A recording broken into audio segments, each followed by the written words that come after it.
Fransa yetim eli olarak Batı Afrika Mali'deyiz inşallah. Öncelikle bu yeni açılan Fransa'daki derneğimizin hayırlara vesile olmasını Rabbimizden diliyoruz inşallah. Rabbim bu hayır kervanında katkı sunanların hem bu dünyada hem de ahirette iyilikler nasip etsin inşallah. Şu anda Batı Afrika Mali'de bir kamptayız. Savaş mağduru olan bir kampa geldik ve bu kampın çoğunluğunu kadınlardan ve yetim çocuklardan oluşuyor. Fransa'nın bize bağışladığı gıda paketleri inşallah burada ihtiyaç sahibi olan insanlara dağıtacağız. Öncelikle şunu belirtmek istiyorum ki Fransa'daki Müslümanlardan Allah razı olsun. Rabbim hayırlarını kabul etsin inşallah. Bizlere katkı sunan, Fransa yetim eline katkı sunanlara Rabbül Alemin bu dünyada da ahirette de iyilikler nasip etsin inşallah. Allah razı olsun.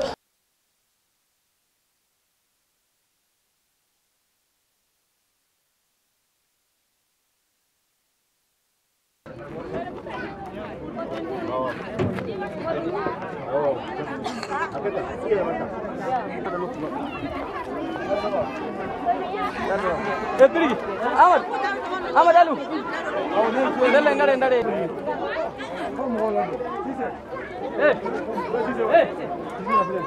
Mama.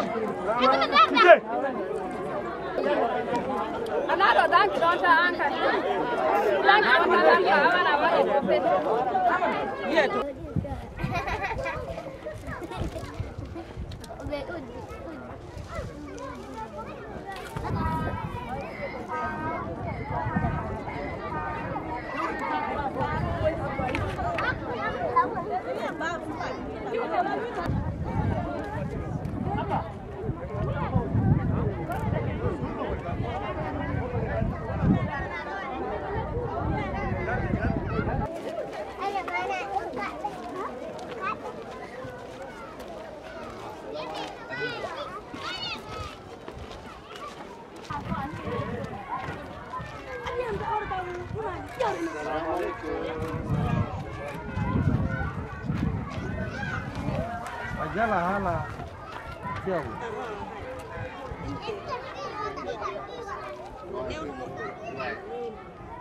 Fransa yetim eli olarak gıda paketi dağıtımlarımıza devam ediyoruz inşallah.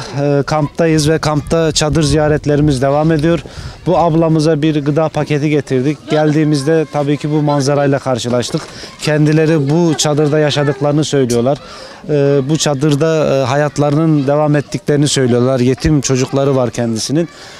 Ve Fransa'daki Müslümanlardan Allah razı olsun. İşte sizlerin bizlere bağışladığı yardımları biz bu çadırlara gelerek dağıtmaya devam ediyoruz. Allah sizlerden razı olsun inşallah. Allah'a emanet olun.